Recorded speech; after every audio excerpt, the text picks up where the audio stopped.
तरी सुद्धा त्याला सांगता ही काल्याच्या कीर्तनाने मिळत असते। 5 दिवसाचा असला तरी त्याला सांगता ही काल्याच्या कीर्तनाने मिळते आणि त्रिदिवसीय महोत्सव तरी असला तरी सुद्धा त्याला सांगता ही काल्याच्या कीर्तनाने मिळते। आणि त्याचप्रमाणे आपला असा अखंड हरिनाम सप्ताह 2 दिवसाचा आहे आणि त्याला सुद्धा त्या ठिकाणी सांगता ती सुद्धा आहे ती फक्त काल्याच्या कीर्तनाने। विठ्ठल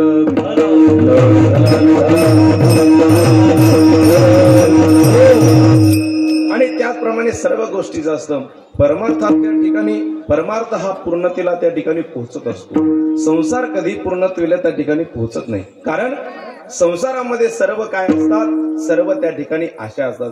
सर्व सुखाची आशा जन्म गेला, क्षणमुक्ती यत्न नाही केला, हिटा दशाशी न पावला माया विष्टीला जीव माझा। संसारामध्ये सर्व त्या ठिकाणी काय असतात, सर्व आशा असतात।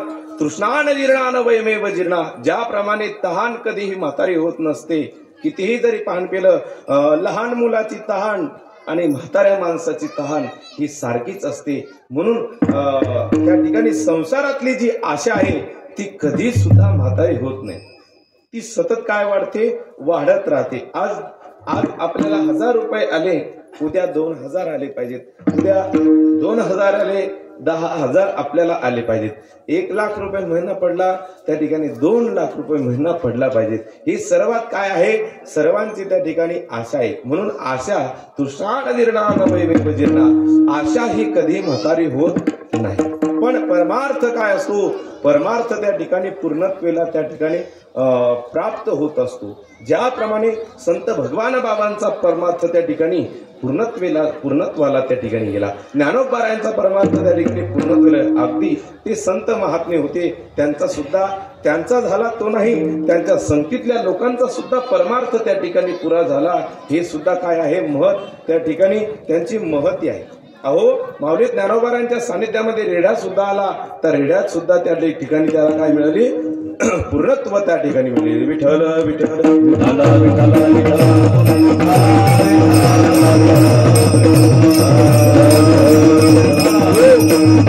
म्हणून असं त्या ठिकाणी आजचं हे असं काल्याचं कीर्तन।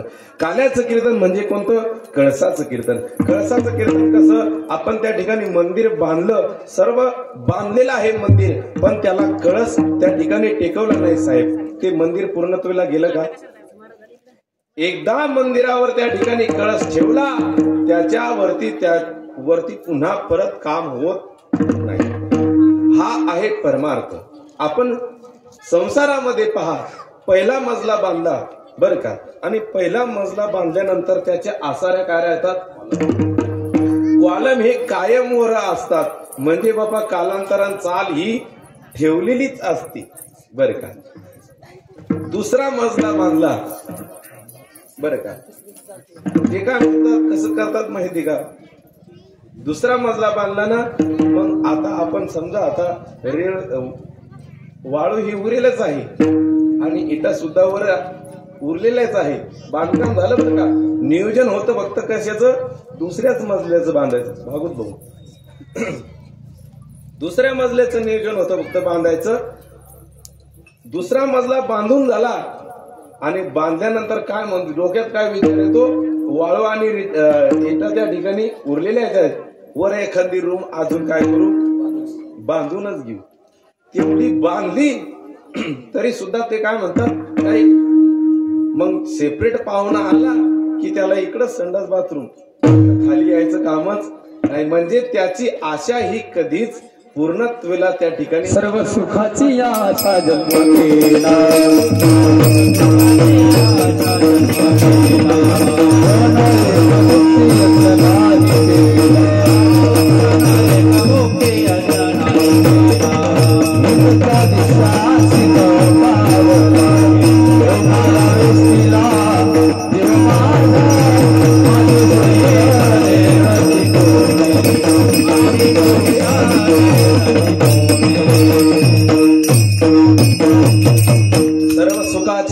जन्म गेला, क्षण उक्ती यत्न नाही केला, हिंडता दशाशी न पावला माया विष्टीला जीव माझा। माझे सुईत निनती कोणी काहीच न करते, मज वाचुनी सज्जन तव सुखाची मांडणी, निनदी आदि अंत त्या ठिकाणी संत महात्म्यांच्या काय आहे परमार्थ, याला म्हणतात परमार्थ. आणि आज सुद्धा आपलं असं आहे काल्याचं कीर्तन आहे.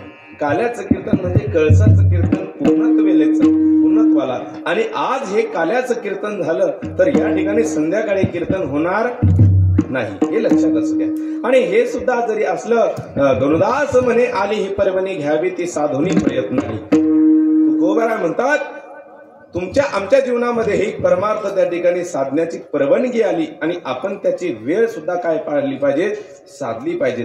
महाराजांनी रात्रीच्या महाराजांनी सांगितलं जव हे सगळं सिद्ध आहे हात चालावया पाहे तव तू आपुले सोहित पाहे तीर्थयात्रा जाय चुकू नको जोवरी काळ असे दुरी केला. जोपर्यंत आपल्याला हातपाय चालतात तोपर्यंत त्या ठिकाणी काय केलं पाहिजे, परमार्थ केला पाहिजे. बरं का, काय केलं पाहिजे, परमार्थ केला पाहिजे.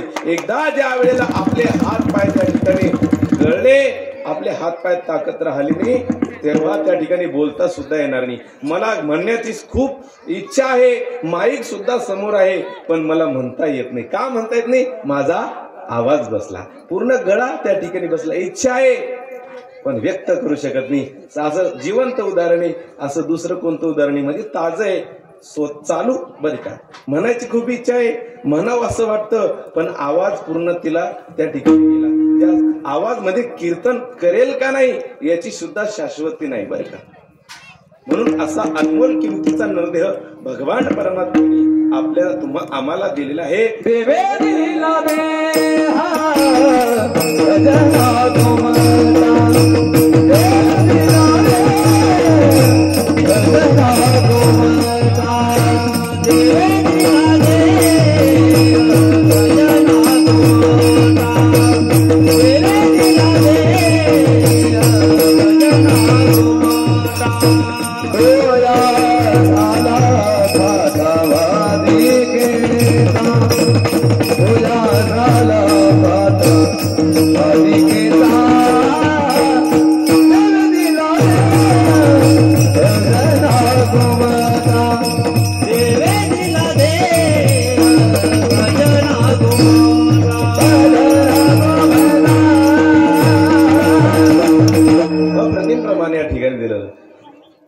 देह जो दिला तो भजनासाठी दिला, भजन पूर्ण करण्यासाठी दिला. आपण त्याचे त्या ठिकाणी काय करतो, व्यर्थ संगती त्या ठिकाणी करतो. बरं का, व्यर्थ त्याचा उपयोग करतो.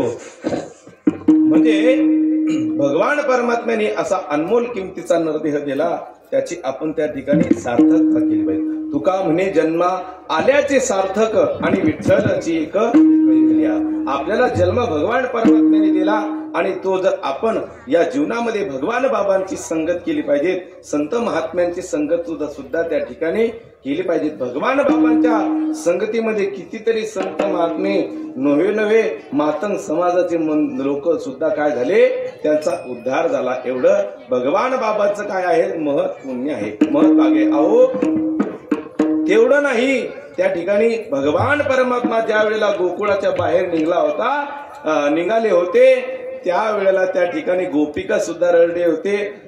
सर्व गावकरी त्या ठिकाणी गोपिका असेल सर्व रडले होते. परंतु त्या ठिकाणी भगवान बाबा ज्या वेळेला भगवान गड सोडून चालले होते त्यावेळेस त्या ठिकाणी पिंपळ सुद्धा काय झाला होता, कडाडला होता. ही संत महात्म्यांची काय आहे, ही किमया आहे.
देवासाठी लोक रडले ते महत्वाचं नाही, पण या ठिकाणी निर्जीव सुद्धा नोहे हा सामान्य महिमा सन्म शाब्दिक आपचे काम नाही ते त्या ठिकाणी शब्दात त्यांचं वर्णन त्या ठिकाणी होऊ शकत नाही.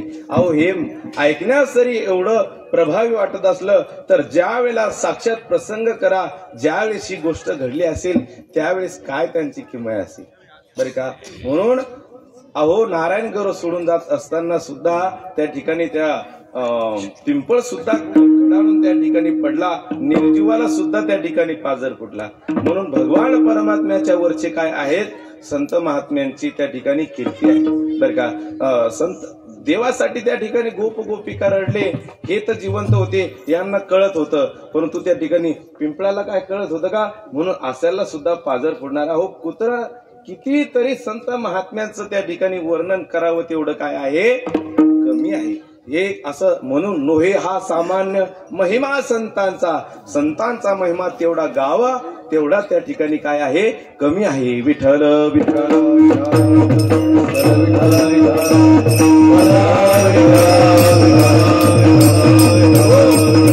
म्हणून असा अनमोल किमतीचा त्या ठिकाणी भगवान परमात्म्याने निर्णय दिलेला आहे. दुर्लभम प्रेमे येतादेवानो नग्र हेतु काम मनुष्यत्व मुमुक्षत्व महापुरुष संशय. पहिली जर गोष्ट काय असेल दुर्लभ तर प्रथमता पहिली गोष्ट दुर्लभ म्हणजे तो आहे मनुष्य देह. मनुष्य देह दुर्लभ असून सुद्धा भगवान परमात्म्याने आम्हाला त्या ठिकाणी दिला, आपण त्याची सार्थकता त्या ठिकाणी केली पाहिजेत. भगवान परमात्म्याचं पूजन त्या ठिकाणी केलं पाहिजे, संतांचा समागम त्या ठिकाणी केला पाहिजे. कोणत्याही प्रकारे का होईना त्या ठिकाणी संतांचा समागम करावा, तो उपयोगाला येणार, वाया जाणार नाही. संतांचा महिमा अहो किती जणांनी केला, रेड्यांनी सुद्धा संत महात्म्यांचा त्या ठिकाणी काय केलं फक्त सहवास केला, आणि सहवास केल्यानंतर त्यांची सुद्धा आळे फाट्याला त्या ठिकाणी काय आहे समाज आहे. अहो नव्हे अजून त्या ठिकाणी ज्या वेळेला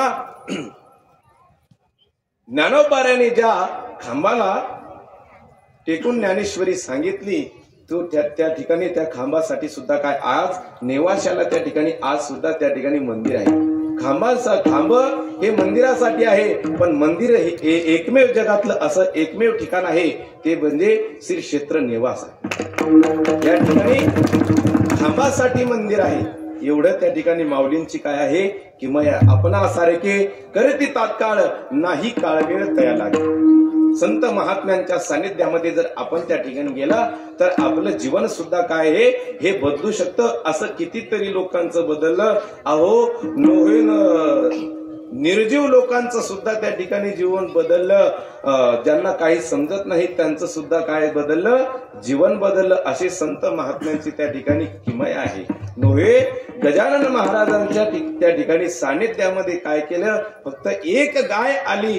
ती गाय इतकी द्वाड होती, ती गाय म्हणजे फार खतरनाक गाय होती. म्हणून अशी गाय सुद्धा संत महात्म्यांच्या सानिध्यामध्ये आज सुद्धा तिचं काय झालं नाव निघते. एवढं मोठं सामर्थ्य संत महात्म्याचं आहे. विठ्ठल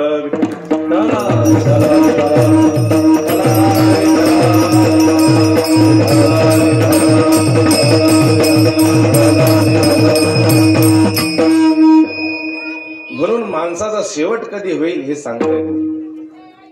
म्हणून परमार्थ त्या ठिकाणी करून घ्यायचा. अहो मी या स्टेजहून खाली उतरेल का नाही हा सुद्धा घडीचा सुद्धा भरोसा नाही, हे लक्षात ठेवा. सांगू तुम्हाला एका मिनिटाचा सुद्धा भरोसा नाही. मी इथून खाली जाईल याचा सुद्धा भरोसा नाही. मी पुढचे शब्द सुद्धा बोलेल याचा सुद्धा काय भरोसा नाही. अहो आमचे गुरुवर्य हरिभक्तीप्राय गजानन महाराज मालोकार बरे का असं वाटत नव्हतं असं होईल म्हणून फक्त कीर्तनावर निघाले रात्री, आणि कीर्तनावर निघाल्यानंतर मधातच रुई कायाला त्यांच्या गाडीवरती धडकला, आणि येऊन धडकल्यानंतर माऊली काय सांगू तुम्हाला आज त्यांचा परवा दिवशीच मृत्यू झाला.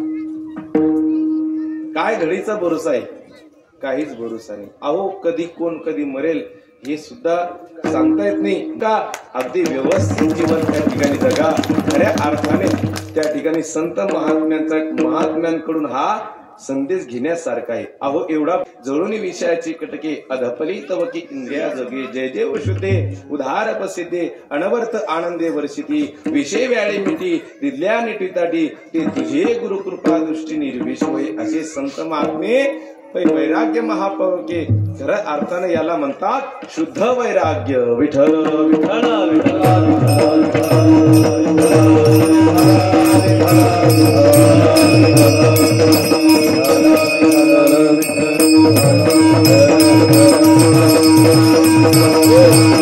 म्हणून अशा प्रकारे त्या ठिकाणी मी ज्या ठिकाणी कीर्तनाला उभा आहे या ठिकाणी गादीचे सुद्धा महत्व त्या ठिकाणी महत्व आहे. या ठिकाणी माझ्यासारख्या सामान्य व्यक्तीला या ठिकाणी कीर्तन करण्याचं सौभाग्य लाभावं. खऱ्या अर्थाने मग माझं सौभाग्य त्या ठिकाणी समजेल.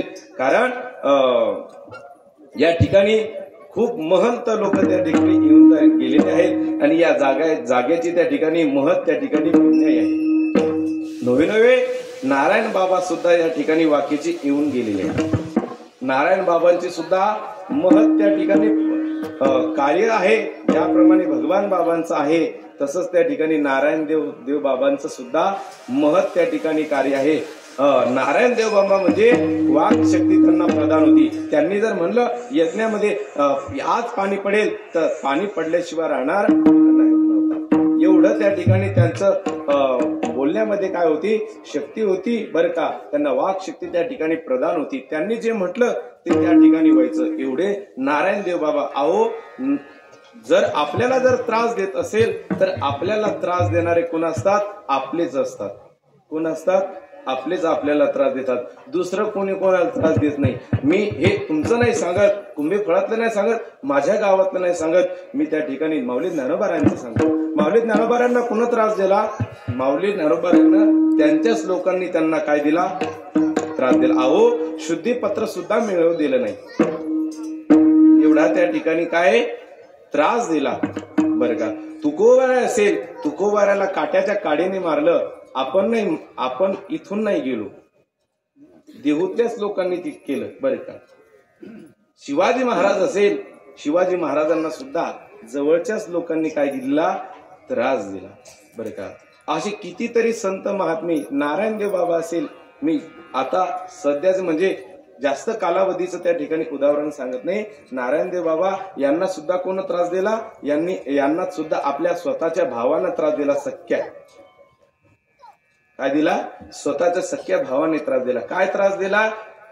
ज्या वेळेला नारायणदेव बाबा शेतामध्ये गेले लोक पाया पडायचे नारायणदेव बाबाच्या बरं का. आणि नारायणदेव बाबाच्या पाया पडत असताना खरंच तुम्ही देव पहा, खरंच काय संत काय आहात तुम्ही, असं त्या ठिकाणी काय करायचे? पाया पडून त्यांच्या दर्शन घ्यायचे. आणि दर्शन घेत असताना भाऊ काय म्हणाले माहितीये का? खरंच तू शिवस्वरूप आहे का? खरंच तुझ्या अंगात महादेव नेमकं आहे का? त्यावेळेला असं म्हटले आणि म्हटल्यानंतर खिशातली पेटी काढली आणि पेटी काढल्यानंतर जागीच काट्याचा फास होता. काट्याचा फास त्या ठिकाणी काय केला? माचीस काढली. त्या काट्याला त्या ठिकाणी आग लावली आणि आग लावून त्या ठिकाणी काट्यामध्ये जाऊन बसली. आणि काट्यामध्ये जाऊन बसल्यानंतर अंगाला चटका सुद्धा लागला नाही. ही नारायणदेव बाबाची काय आहे? परीक्षा. मी सांगत होतो याच्यावर की त्रास कोण दिला? तर आपल्याच जवळच्या लोकांनी त्रास दिला. भगवान बाबांना कोण त्रास दिला? जे सेवेत असायचे ते लोक म्हटले की तुमच्या आतुरणाखाली हे असं काय? उशाला तुमच्या आतुरणाखाली त्या ठिकाणी चोळ्या वगैरे दिसल्या. यांना हे असं कसे संत आहे? हे संत नाही. बाबांना त्या ठिकाणी खराब वाटलं आणि त्या ठिकाणी जशी नारायणदेव बाबांनी प्रचिती दिली लगेच त्या ठिकाणी फास पेटवला, जाऊन बसले आणि जाऊन बसल्यानंतर त्या ठिकाणी त्यांच्या अंगाला चटका सुद्धा लागला.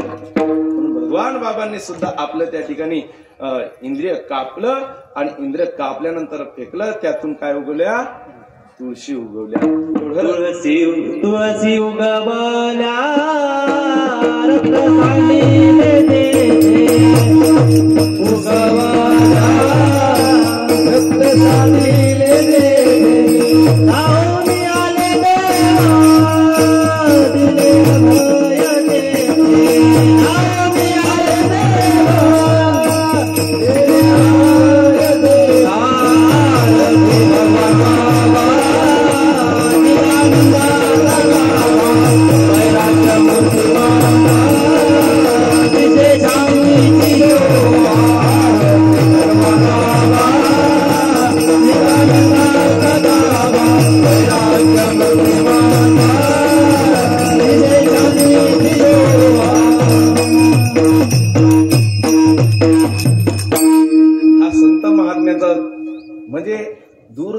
लगेच काय दिलं त्यांनी, लगेच त्या ठिकाणी करून दाखवलं.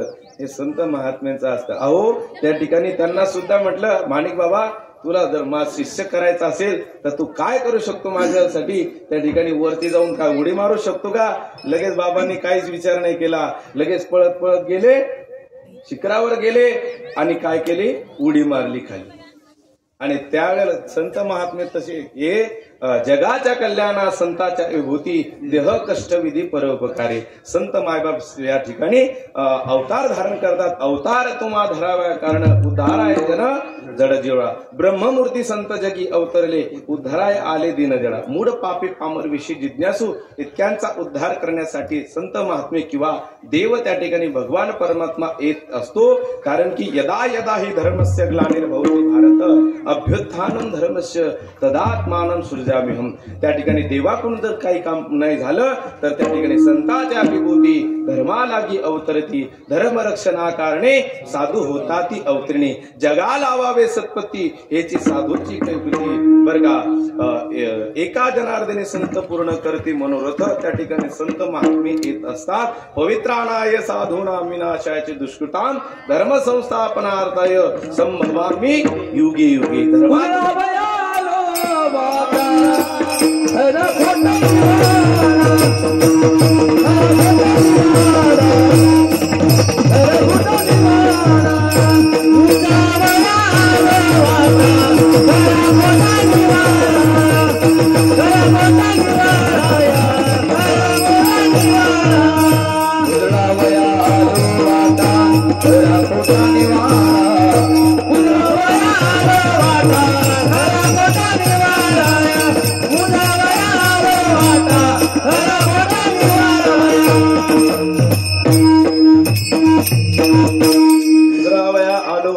खरा खोटा त्या ठिकाणी संत महात्मे येतात आणि अर्भकाचे साठी पंते हाते धरले पाठी. तैसे संत जगी क्रिया करून धाविती. त्याप्रमाणे तुम्ही संत माय बाप कृपावंत कायमी पतित कीर्तिवानू. संत महात्मे त्या भाषेत नाही समजलं तर कोणत्या भाषेत सांगितलं? मी आईच्या भाषेत सांगितलं, वडिलाच्या भाषेत सांगितलं. आणि संत महात्मे एवढं म्हणून जर तुम्ही ऐकत नसाल तर तुम्ही आमच्या काय बापाचं काय जाणार आहे?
म्हणून हे जरे नाही काल हरी दोसरा येल. हे जरे नाही काल सरते शेवटी बा कळवून येईल सरते शेवटी बा.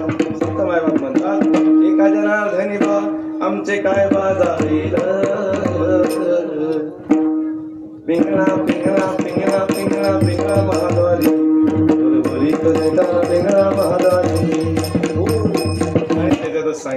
आमच्या बापाचं त्या ठिकाणी काही जाणार नाही. अहम वाग्या सोम वाग्या प्रेम नगरा वारी सावध होनी भजनी लागा देव करा वारी. मल्हारीची वारी माझ्या मल्हारीची वारी. संत मायबाप आम्हाला त्या ठिकाणी सांगतात सावध होनी भजनी लागा देव करा कैवारी. कैवारी म्हणजे जवळ जवळ म्हटल्यापेक्षा पटकन आणि चटकन त्याचा काय करायचं आहे विचार त्या ठिकाणी करायचा आहे. जीवनामध्ये त्या ठिकाणी विचार असणं सुद्धा काय आहे महत्वाचे. सार काय आहे आणि असार काय आहे त्याचा सुद्धा जीवनामध्ये विचार करण्याचं सुद्धा काय आहे महत् भाग्य आहे. म्हणून सारा सार विचार करा उठा उठी नाम धरा कंठी विठोबाची. म्हणून त्या ठिकाणी सार काय आहे आणि असार काय आहे त्याचा सुद्धा जीवनामध्ये काय करावा विचार आपण त्या ठिकाणी करावा. कसा तुरंत आणि क्षणोक्षणा हाची करावा विचार तरावया पार भव सिंधू. साधू संत भेटले त्यांना काय विचारावं. त्यांना साधू संत भेटले की काय विचारावं त्यांना हे एकराचे 2 एकर कधी होईल असं विचारावं का. आलिये धावती धावती भेट होईल आठवती कळली वेळ हो. माझा उरला शीन आता तुम्ही मज सांगा हो. मज भेटेल बेला आता तुम्ही मज सांगा हो. मज भेटेल बेला आता तुम्ही मज सांगा हो. मज भेटेल बेला आता तुम्ही सांगा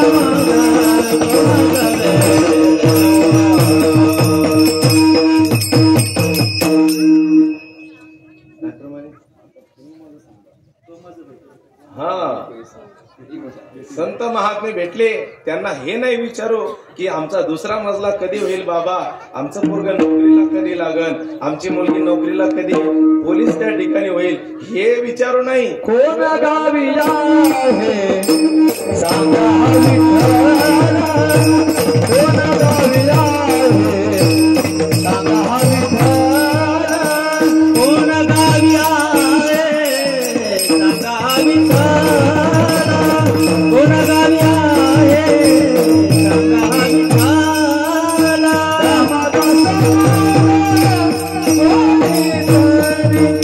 कोण गावी आहे सांगा विठ्ठल. कोण गावी आहे सांगा विठ्ठल. लोक आले की विचारतात कोण्या गाव आहे होती बुलगी.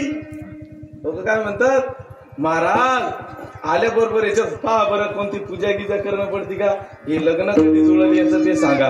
कोण्या गावाला आहे पोरगी काही सांगा बरं का. हे नाही विचारत कोण्या गावी आहे विठ्ठल. ते विचारण्यापेक्षा हे दुसरंच विचारतात लोक. कोणत्या गावाला आहे मुलगी कोणत्या गावाला आहे असं वगैरे सर्व त्या ठिकाणी विचारतात बरं का. असो संत महात्मे भेटले त्यांना त्या ठिकाणी आपल्या उद्धाराचा त्या ठिकाणी काय विचारावा मार्ग त्या ठिकाणी विचारावा. आपण त्यांना त्या ठिकाणी दुसरंच त्या ठिकाणी विचारत आहोत. म्हणून संत महात्मे आम्हाला सर्व जीवाला त्या ठिकाणी सांगतात की आपण त्या ठिकाणी जीवनामध्ये भगवान परमात्म्याने असा अनमोल किमतीचा नरदेह देऊन आपण त्या ठिकाणी विठ्ठल त्या ठिकाणी पाहण्यात त्या ठिकाणी आनंद आहे आणि जगण्याची त्या ठिकाणी खऱ्या अर्थाने सार्थक आहे.